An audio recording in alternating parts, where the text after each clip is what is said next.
S, வீடு, schools, hotels, store room இங்கெல்லாம் partition wall கட்டணும்னாலும் இப்போ பில்டிங் ஓனர்ஸோட first choice Renocon Rapid Wall Panels.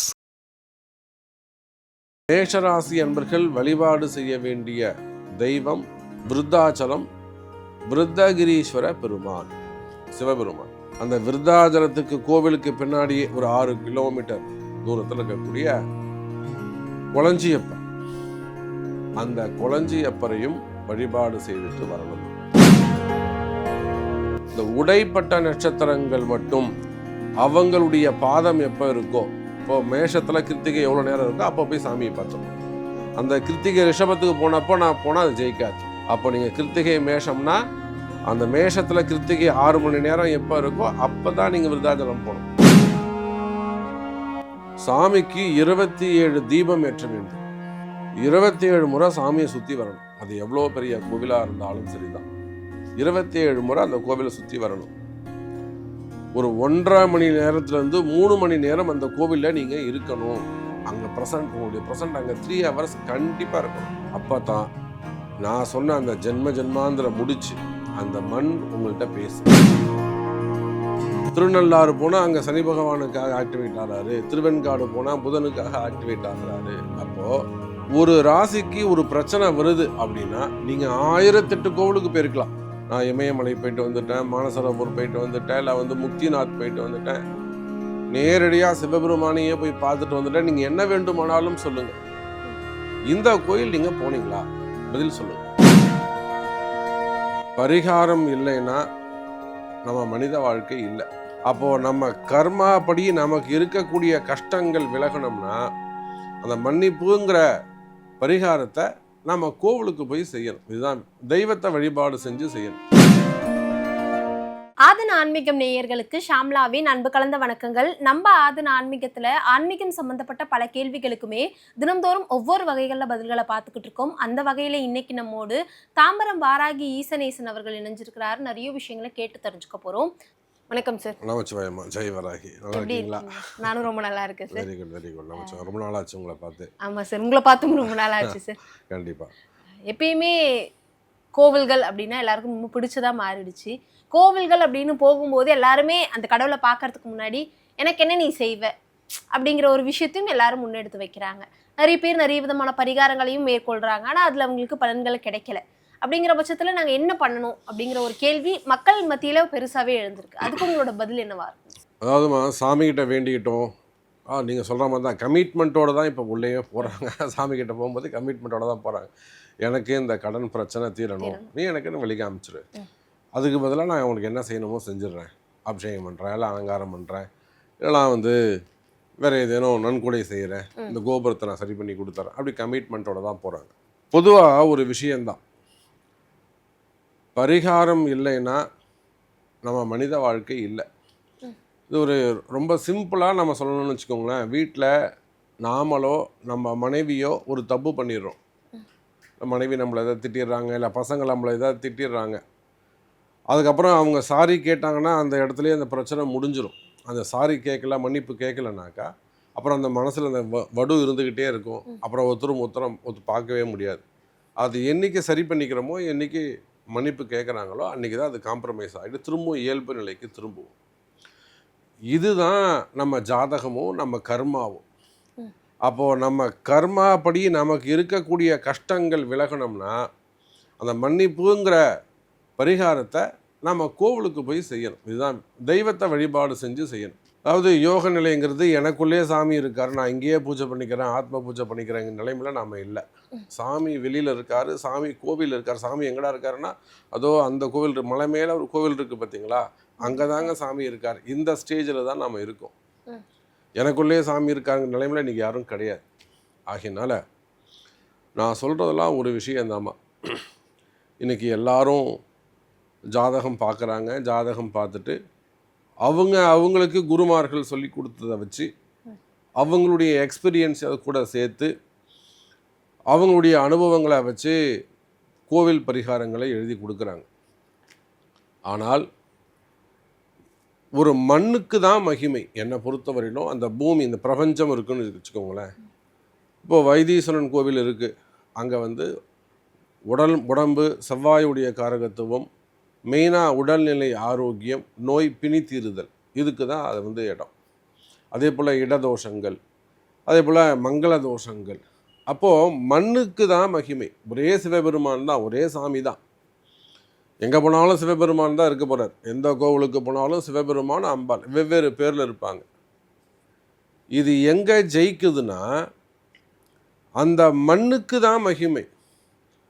Thirunallar போனால் அங்கே சனி பகவானுக்காக ஆக்டிவேட் ஆகிறாரு, திருவெண்காடு போனால் புதனுக்காக ஆக்டிவேட் ஆகிறாரு. அப்போது நம்மளுடைய ரிஷிகள், நம்மளுடைய முனிவர்கள், என்னுடைய ஆராய்ச்சியில் நான் கண்டுபிடிச்ச வரையிலும், என்னுடைய குருநாதர் எனக்கு சொல்லி கொடுத்த வரையிலும், குருநாதருடைய உத்தரவு எனக்கு எதுவாக இருந்ததுன்னா, நான் என்ன புரிஞ்சுக்கிட்டேன்னா, ஒரு ராசிக்கு ஒரு பிரச்சனை வருது அப்படின்னா நீங்கள் 1008 கோவிலுக்கு போயிருக்கலாம்.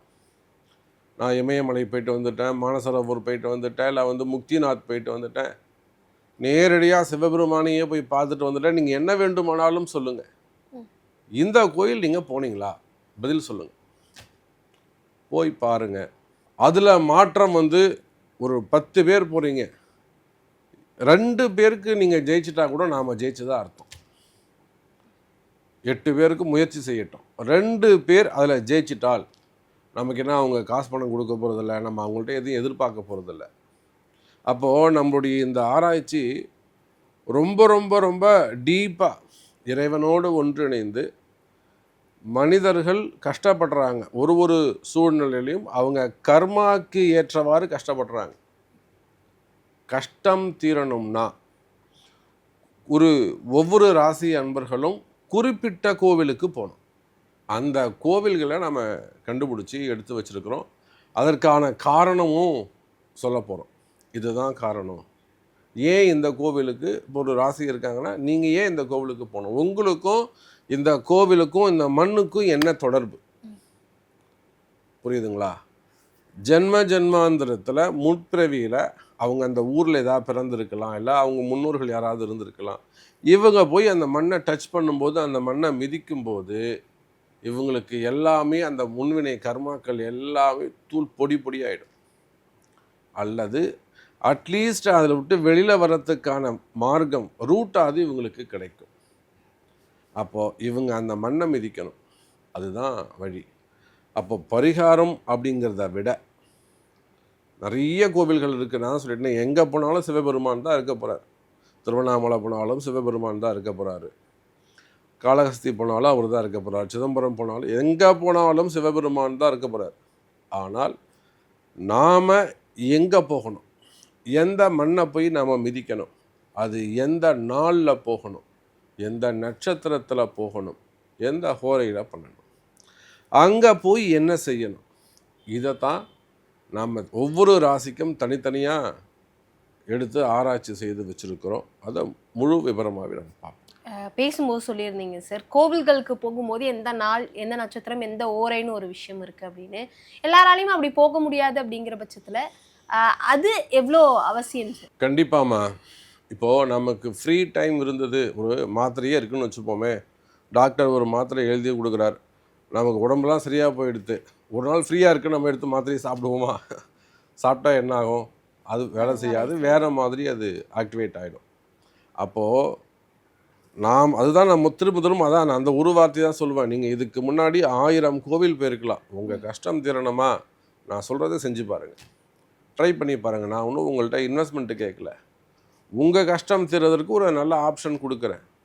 ஒரு நல்ல அப்போ நீண்ட நெடிய ஆராய்ச்சிக்கு பிறகு நான் 10 வாட்டி அந்த கோவிலுக்கு போயிட்டு வந்து எனக்கு நல்லது நடந்ததுக்கு அப்புறம் தான், அல்லது நான் 10 பேரை அந்த கோவிலுக்கு அனுப்பி வச்சு அவங்க ஜெயிச்சதுக்கு அப்புறம் தான் நான் உங்களுக்கு வந்து வெளியில் பொது தளத்தில் வந்து உங்களுக்கு நான் அந்த கோவிலை சொல்கிறேன். ஆகினால இதில் ஜெயிக்கணும்னா அந்த நாள், நட்சத்திரம், ஹோரை, அந்த பரிகார முறை ரொம்ப முக்கியம். இதுதான் ஃபார்முலா. ஜெயிக்கணும்னா நிச்சயமாக ஒரு ஜாண்டிஸ் வந்தவங்க என்னம்மா பண்ணணும், மருந்து மாத்திரையாக உங்களுக்கு கிடையாது, பத்தியம் தான் முக்கியம். 15 நாள் 1 மாதம் எதையுமே சாப்பிடக்கூடாது. அப்படி அவன் இருந்துட்டான்னா வாழ்நாள் முழுவதும் பிடிச்சது பூரா சாப்பிட்லாம், நல்லா என்ஜாய் பண்ணலாம். அந்த 15 நாள் அவன் கஷ்டப்பட்டானா வாழ்நாள் முழுவதும் அவன் கண்ணில் கிடைக்கிறதெல்லாம் காலி பண்ணலாம். அப்போது அதை போலத்தான் இந்த பரிகாரங்களும். நாம் சொல்லக்கூடிய நேரம், நட்சத்திரம், நாளை பின்பற்றினால் நான் பல பேர் ஜெயிச்சதுக்கு அப்புறம் அதை அனுபவித்து அதனுடைய இன்பத்தை மற்றவர்களுக்கும் நம்ம அதன் மூலியமாக சொல்லுவோம் அப்படிங்கிறதுக்காக ஒரு முயற்சி. கண்டிப்பாக சார். நீங்கள் சொன்ன மாதிரி 12 ராசிக்காரர்களுமே எந்தெந்த கோவிலுக்கு போகணும், என்ன ஹோரையில் என்ன நேரத்தில் போகணும், அங்கே போய் என்ன மாதிரியான பரிகாரங்களை செய்யணும் அப்படிங்கிறதான் தொடர்ந்து பேச போகிறோம். முதலாவதாக இருக்கக்கூடிய மேஷ ராசி. இவங்க நிறைய கோவில்களுக்கு போயிருப்பாங்க. இருந்தாலும் எனக்கு இந்த கோவில் போனால் என்னோட வாழ்க்கையில் ஒரு மாற்றம் வருமா அப்படிங்கிற கேள்வி இருக்கும். எந்த கோயிலுக்கு அவங்க போகணும் சார்? மேஷ ராசி அப்படின்னு எடுத்துக்கிட்டோம்னா ஃபஸ்ட்டு அஸ்வினி நட்சத்திரம், அப்புறம் பரணி, அப்புறம் கிருத்திகை. ஆனால் முதல் நட்சத்திரம் கிருத்திகை தான், சூரியன்லேருந்து தான் ஆரம்பம். இந்த அஸ்வினி பரணி முன்னாடி இருக்கே தவிர நட்சத்திர ஆரம்பம் கிருத்திகை தான். கிருத்திகை தான் நட்சத்திரம் ஆரம்பிக்குது. ஆனால் அஸ்வினி பரணி வந்து காலபுருஷ தத்துவப்படி அங்கே போட்டிருக்காங்க. அப்போ கேது, சுக்கிரன், சூரியன். கேது வந்து ஞானத்தை கொடுக்கக்கூடியவர், அனுபவத்தை கொடுக்கக்கூடியவர், பொறுமையை கொடுக்கக்கூடியவர், நிதானத்தை கொடுக்கக்கூடியவர். சூரியன் எதுலையுமே உயர்ந்த பண்பை கொடுக்கக்கூடியவர், தர்மத்தை நிலைநாட்டக்கூடியவர், நன்மையை செய்யக்கூடியவர். பரணி மட்டும்தான் அதில் சுக்கிரன் ஆசைகளை, இது ரெண்டும் இருந்துச்சுனாக்கா ஆசைகள் இருக்குமே, ஆனால் இந்த 2 விஷயத்தை நம்ம அடைய முடியாது அப்படின்னு ஒரு தத்துவத்தை சொல்லக்கூடிய ராசி எதுன்னு கேட்டிங்கன்னா மேஷ ராசி தான். சூரியன் உச்சம் பெறக்கூடிய ஒரு ராசி இல்லையா? நவகிரகங்களில் தலைவனாக இருக்கக்கூடிய சூரியன் உச்சம் பெறக்கூடிய ராசி. ஆட்சி வந்து செவ்வாயுடைய வீடு. இப்போ நம்ம உடனே எல்லாரும் என்ன சொல்லுவாங்க, இதுக்கு வந்து முருகர் தான் வழிபாடு, முருகர் கோவில் தான் நீங்கள் போகணும் அப்படின்னு சொல்லிட்டு சொல்லுவாங்க. ஆனால் இந்த மேஷராசி என்பர்கள் 2 விஷயத்தை பண்ணணும். நம்ம கடலூர் மாவட்டம் விருத்தாச்சலத்தில் இருக்கக்கூடிய பாலாம்பாள் அம்பா சமேத விருத்தகிரீஸ்வர பெருமான், விருத்தகிரீஸ்வர பெருமான், அந்த கோவிலுக்கு போயிட்டு அதை முதல்ல அங்கே இருக்கக்கூடிய பாதாள விநாயகர்னு ஒருத்தருப்பார். அங்கே கீழே போனீங்கன்னாக்கா பாதாள விநாயகர்னு ஒருத்தருப்பார். அவருக்கு போய் ஒரு தீபம் போட்டு ஒரு சூரத்தேங்காய் உடைச்சிட்டு அப்புறம் மேலே ஏறி வந்து முடிஞ்சால் சிவபெருமானுக்கு ஒரு அபிஷேகம் செய்து, ஒவ்வொரு கோவிலுக்குமே நம்ம என்ன செய்யணுங்கிறத தனியாக சொல்லிடுறோம். அப்போ மேஷராசி அன்பர்கள் வழிபாடு செய்ய வேண்டிய தெய்வம் விருத்தாச்சலம் விருத்தகிரீஸ்வர பெருமான், சிவபெருமான். அதை முடிச்சுட்டு அந்த விருத்தாச்சலத்துக்கு கோவிலுக்கு பின்னாடி ஒரு 6 கிலோமீட்டர் தூரத்தில் இருக்கக்கூடிய கொளஞ்சியப்பர், அந்த கொளஞ்சியப்பரையும் வழிபாடு செய்துட்டு வரணுமா? சரி, இவங்க என்னைக்கு போகணும்? அதுதானே அடுத்த கேள்வி. கோவில் தெரிஞ்சு போச்சு, கோவில் சொல்லிட்டீங்க, என்னைக்கு போகணும்? இவங்க தன்னுடைய பிறந்த நட்சத்திரமான ஜன்ம நட்சத்திரத்தில் போக வேண்டும். அவங்க அஸ்வினியில் பிறந்திருந்தா அஸ்வினியில் போகணும், பரணினா பரணி, கிருத்திகைனா கிருத்திகை. இந்த உடைப்பட்ட நட்சத்திரங்கள் மட்டும் யார் யார்? சூரியன், செவ்வாய், குரு. இவங்க 3 பேருடைய நட்சத்திரமும் உடைப்பட்ட நட்சத்திரங்கள். அப்படின்னா என்னமா அர்த்தம்? கிருத்திகை 1வது பாதம் மேஷத்துக்கு வந்துடும், மீதி 3 பாதங்கள் ரிஷபத்துக்கு போயிடும். இந்த உடைப்பட்ட நட்சத்திரங்கள் மட்டும் அவங்களுடைய பாதம் எப்போ இருக்கோ, இப்போது மேஷத்தில் கிருத்திகை எவ்வளோ நேரம் இருக்கோ அப்போ போய் சாமியை பார்த்துடணும். அந்த கிருத்திகை ரிஷபத்துக்கு போனப்போ நான் போனால் அது ஜெயிக்காது. புரியுதுங்களா? அப்போ நீங்கள் கிருத்திகை மேஷம்னா அந்த மேஷத்தில் கிருத்திகை 6 மணி நேரம் எப்போ இருக்கோ அப்போ தான் நீங்கள் விருத்தாச்சலம் போகணும். ரைட். அப்போ பிறந்த ஜன்ம நட்சத்திரத்தில் போகலாம். சரி, அப்படி அன்றைக்கி போக முடியல அப்படின்னா செவ்வாய்க்கிழமையில் ராசிநாதனாக இருக்கக்கூடிய காமனா செவ்வாய்க்கிழமையில் போகிறது சிறப்பு. செவ்வாய்க்கிழமையிலையும் என்னால் போக முடியல அப்படின்னா சூரிய ஹோரையில் போவது சிறப்பு. கேதுவுக்கு சந்திர ஹோரையில் போகிறது சிறப்பு. சூரிய சந்திர ஹோரையில் போகலாம். அப்படி இல்லைன்னா ஞாயிற்றுக்கிழமை திங்கட்கிழமை போகலாம். திதி அப்படின்னு எடுத்துக்கிட்டிங்கன்னா சதுர்தசி அமாவாசைக்கு முன்பாகவோ இல்லை பௌர்ணமிக்கு முன்பாகவோ இருக்கக்கூடிய சதுர்தசி திதியில் அந்த கோவிலுக்கு போவது சிறப்பு. அப்போ மேஷராசி என்பர்கள் ஜென்ம நட்சத்திரத்தில் போகணும், அல்லது அந்த ராசிநாதனுடைய கிழமையில் போகணும், அப்புறம் அந்த ஹோரையில் போகணும். கோயிலுக்கு போகணும்னு சொல்லிட்டீங்க சார். அங்கே போய் அவங்க என்ன மாதிரியான விஷயங்களை பண்ணணும் சார்? பரிகாரம் பரிகார கோவில் சொல்லிட்டோம், என்னைக்கு போகணும்னு சொல்லிட்டோம். அங்கே போய் என்ன பண்ணணும் அப்படின்னா, முடிஞ்சால் அங்கே இருக்கக்கூடிய மூலவருக்கு ஒரு அபிஷேகம் செய்யணும். ஒரு பால் அபிஷேகம் கூட செய்யலாம். மகா அபிஷேகம்னா எல்லாமே சேர்ந்தது. அரிசி பொடி, மாப்பொடி, அது மாதிரி மஞ்சள் பொடி, பால், தயிர், இளநீர், பஞ்சாமிர்தம், தேன், பன்னீர், அந்த மாதிரிலாம் மகா அபிஷேகம். அது மினிமம் ஒரு பால் அபிஷேகம் செய்யலாம். முடிஞ்சால் ஒரு அபிஷேகம் பண்ணுங்க. அபிஷேகம் பண்ணிவிட்டு, அபிஷேகம் பண்ண முடியலையா, தப்பு கிடையாது. சாமிக்கு ஒரு வாசனை புஷ்பம், வாசனை சிவபெருமானுக்கு எது ரொம்ப வசதியானதுன்னா வில்வம் தான். அவருக்கு அதுதான் வாசனை புஷ்பம், வேறு எதுவும் அவருக்கு தேவையில்லை. முருகராக இருந்தால் அரளிப்பூ வாங்கி போடுங்க. அப்போ அந்தந்த தெய்வத்துக்கு உகந்த வாசனை புஷ்பத்தால் ஒரு மாலை வாங்கிட்டு, எப்படியாவது அங்கே இருக்கக்கூடிய ஒரு அந்த குருக்களை அணுகி சாமிக்கு சகஸ்ரநாம அர்ச்சனை செய்ய வேண்டும். இதுதாம்மா பரிகாரம். அந்த சாமிக்கு சகஸ்ரநாம அர்ச்சனை செய்ய வேண்டும். அது எந்த கோவிலாக இருந்தாலும், எவ்வளோ பெரிய கோவிலாக இருந்தாலும். சப்போஸ் நான் நீங்கள் வெளியூரில் இருக்கிறீங்க, வெளி மாநிலத்தில் இருக்கிறீங்க, வெளிநாடுகளில் இருக்கீங்க, உங்களுக்கு அந்த குருக்களுடைய நம்பர் கொடுக்குறோம், வேணும்னா ஹெல்ப் வேணும்னா நம்ம செய்கிறோம்.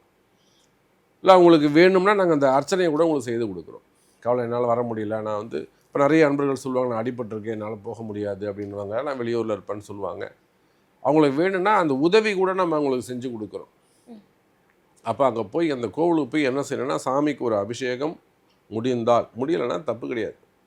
ஆனால் கம்பல்சரியாக சகஸ்ரநாம அர்ச்சனை செய்ய வேண்டும், அதில் சந்தேகமே கிடையாது. முடிச்சுட்டு சாமிக்கு 27 தீபம் ஏற்ற வேண்டும். 27 தீபம், 27 நட்சத்திரங்களை அடிப்படையாக கொண்டு, 27 நாமயோகங்களை அடிப்படையாக கொண்டு 27 தீபம் ஏற்றணும். ஏற்றிட்டு 27 முறை சாமியை சுற்றி வரணும். அது எவ்வளோ பெரிய கோவிலாக இருந்தாலும் சரிதான், 27 முறை அந்த கோவிலை சுற்றி வரணும். ஒரு 1.5 மணி நேரத்துலேருந்து 3 மணி நேரம் அந்த கோவிலில் நீங்கள் இருக்கணும். அங்கே உங்களுடைய ப்ரெசண்ட் அங்கே 3 ஹவர்ஸ் கண்டிப்பாக இருக்கணும்.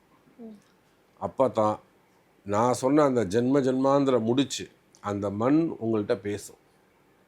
புரியுதுங்களா? நீங்கள் யாருன்னு அந்த மண்ணை புரிஞ்சுக்கிறதுக்கே கொஞ்சம் டைம் எடுத்துக்கும். 1.5 மணி நேரம் ஆகும்.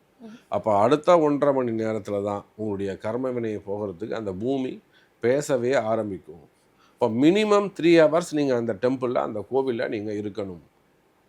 அப்போ இந்த முறையில் அபிஷேகம், சகஸ்ரநாம அர்ச்சனை, ஒரு நைவேத்தியம், 27 தீபம், 27 முறை பிரதட்சணை வரணும். முடிச்சுட்டு கோவிலை விட்டு வெளியில் என்ன செய்யணும், ஒரு அன்னதானம் பண்ணணும். ஒரு 11 பேருக்கோ, உங்களால் என்ன முடிஞ்சதோ, இல்லை ஒரு 2 கிலோ ஏதாவது ஒரு பிரசாதம் சொல்லி துணையில் போட்டு ஒரு 10 பேர் கொடுக்கலாம்.